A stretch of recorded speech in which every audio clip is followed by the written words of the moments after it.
Ghosts at the Old Library.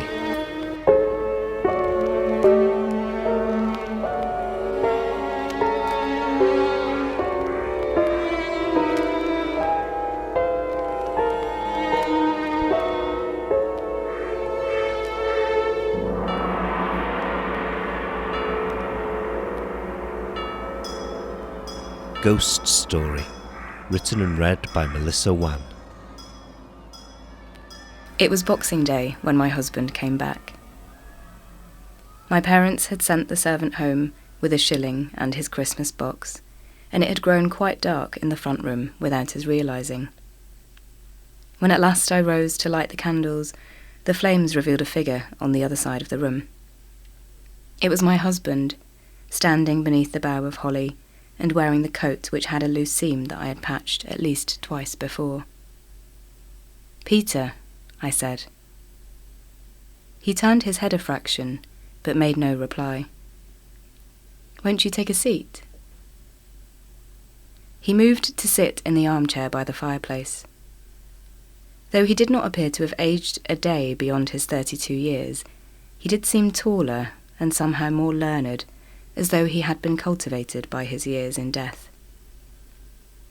My parents were sitting side by side on the bench, a blanket pulled over their laps, and at their suggestion I took out the flagon of gin we had stored for Twelfth Night and poured us each a dram. I presented the first to Peter, steadying my hand in expectation that the mug would slide straight through his clasped fingers and smash onto the clay floor. "Thank you, Rose," he said, taking his drink without difficulty. I saw then that he was soaking wet, his pants tight against the legs, the sleeves of his jacket twisted and stiff.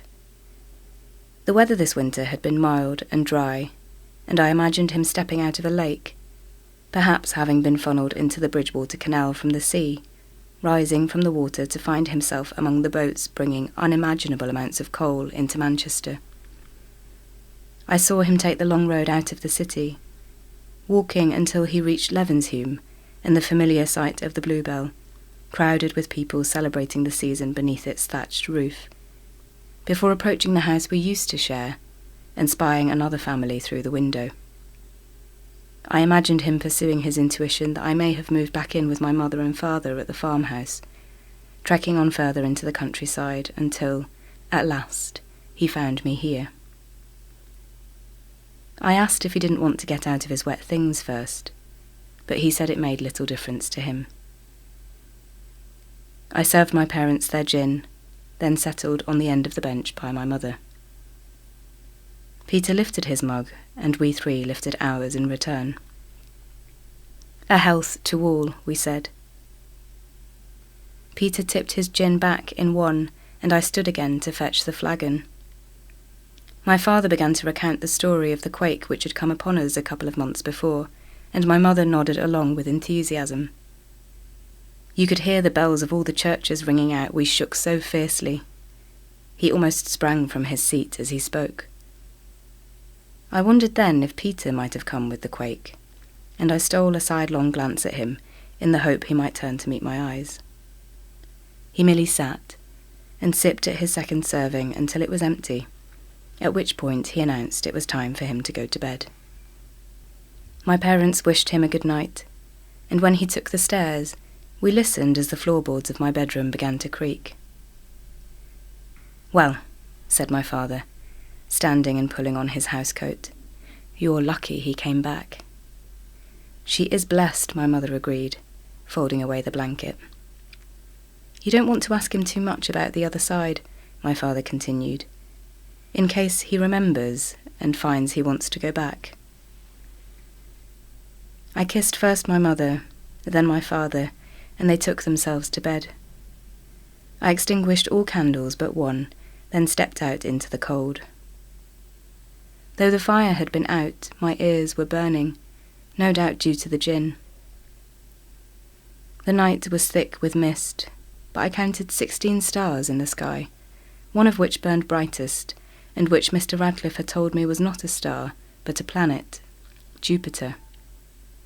He had seen it through his telescope, which was a small thing made of brass, but I had declined to sit on his lap and look when he had offered. It was thrilling to think of other planets, to consider stars as more than tapers strewn across a black sky, but I worried that my excitement might grow too fierce at the sight of these things brought close. When I came back into the house, I fixed the lock on the door and peered up the stairs where, yes, just as I anticipated, there was a dim light coming from beneath my bedroom door.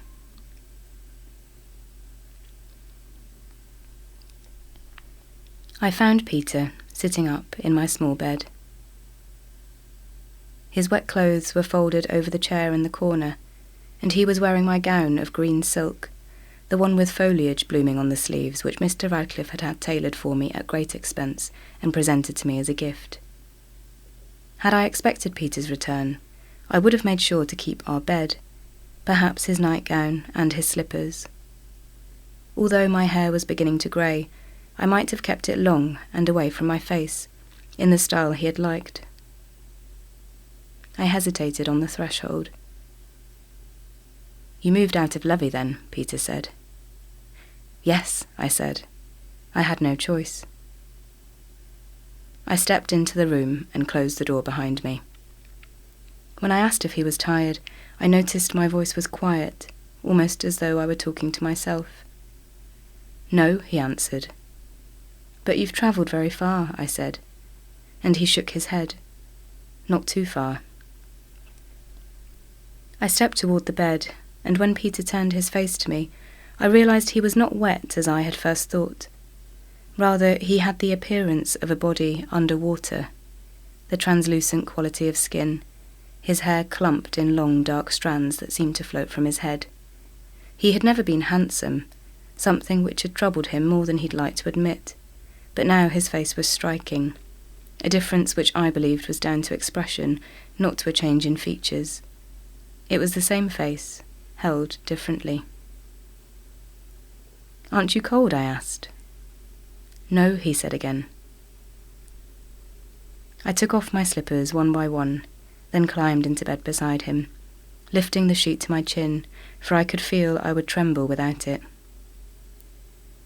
After a while, he said, "You have another husband now." I shook my head. Peter said I must have, that it was to be expected. After all, it had been a long time. His comment implied that he too was aware, on some level, of the time that had passed. "Then you know the year," I said, to which he replied that it made no difference to him. "It is 1778, I said, "and you have been gone 20 years. I looked at the familiar contours of Peter's face, the prominent cheekbones, his nose bent at the tip, and I was reminded in a giddy second that this was the first face I had ever known so closely. Here he was again, the same after all this time, and now, to me, a mere boy. I said, "There is someone who has expressed interest, but I don't think he intends to marry." I told him about Mr. Radcliffe, all the while keeping my eyes on his face to see if it would betray an emotion I recognised. I told him that this man, a few years my senior, was a manufacturer who lived a mile away in Stockport, that he worked in cotton, and that he too had been married once before. His wife had also died. She was 27. At Peter's request, I described Mr. Radcliffe's countenance, telling him of his intense dark eyebrows and the way he liked to gesture with his fingers, which were lithe and elegant, somewhat like a woman's. "It is very much as though he holds the world between his hands," I said, and then I felt myself flush. I added, as though to point out a defect, that one of Mr. Radcliffe's legs was weak and slightly withered, though this only made me blush further, and I hastily added that with a crutch he could still stand tall. "I see what it is," Peter said, touching the corner of my mouth with his forefinger. "Lust." I covered my mouth with the sheet. "Well, even if he is your interest now," Peter continued, "you wouldn't miss him very much if you lost him or changed him for someone else. Me, for instance. After all, I am still your husband in the eyes of the law." "Perhaps," I said, "but Mr. Radcliffe holds one great advantage over you. He is alive." Peter smirked at this. If the man's only advantage is being alive, then I won't lose heart.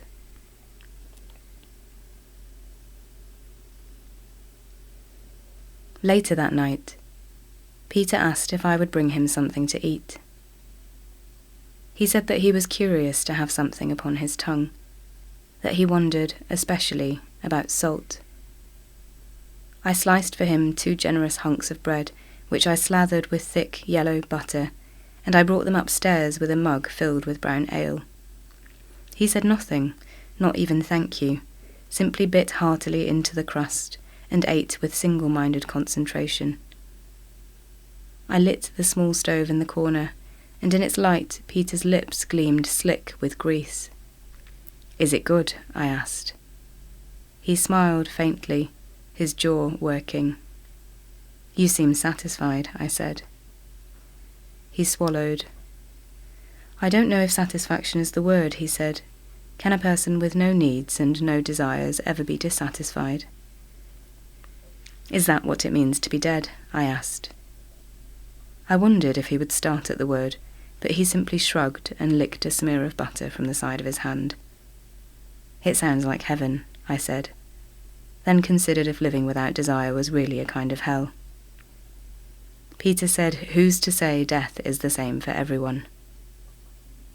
He took a deep mouthful of the ale then, dark and muddy, and in such contrast to the pale transparency of his skin that I thought I might well witness its descent down his gullet. In time I would question what Peter had done in life to deserve a death such as this. But then I realised that, of course, hierarchies exist, even in heaven. With his plate cleared and his mug empty, we sat and looked at one another. I anticipated his next request, had awaited it since his return, and my arms complied in much the same way they always had when he asked me to undress.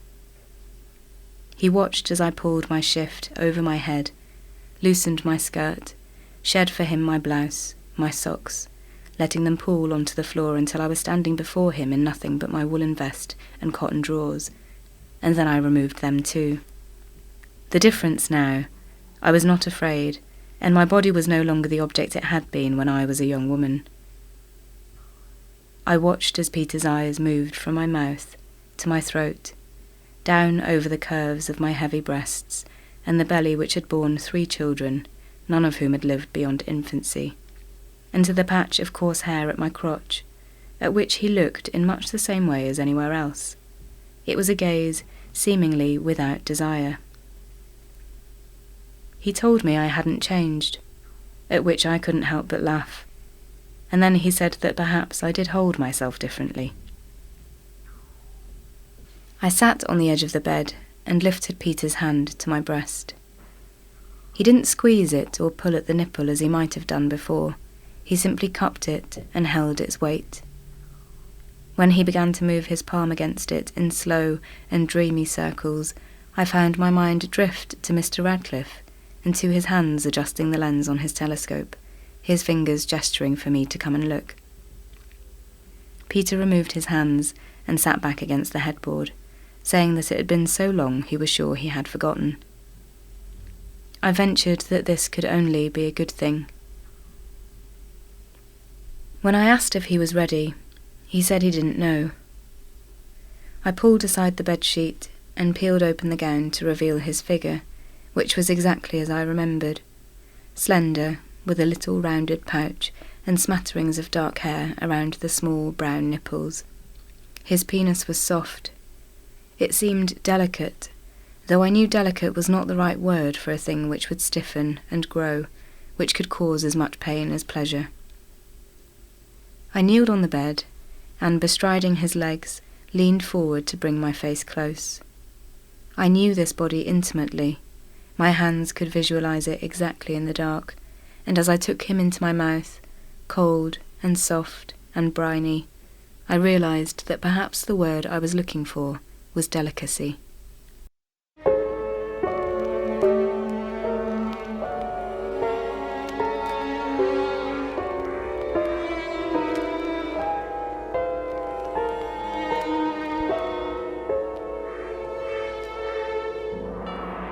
Ghost's story was written and read by Melissa Wan with music by Oscilloscope.